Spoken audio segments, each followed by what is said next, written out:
চোখেরই জলে লেখা কত যে কবিতা ঝরে পড়ে প্রতিদিনই তোমারই নামে।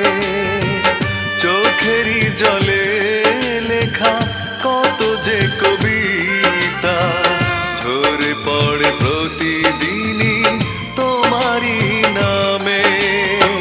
যেদিন চোখের জল শুকিয়ে যাবে মনে রেখো সেদিন আমার মরণ হবে।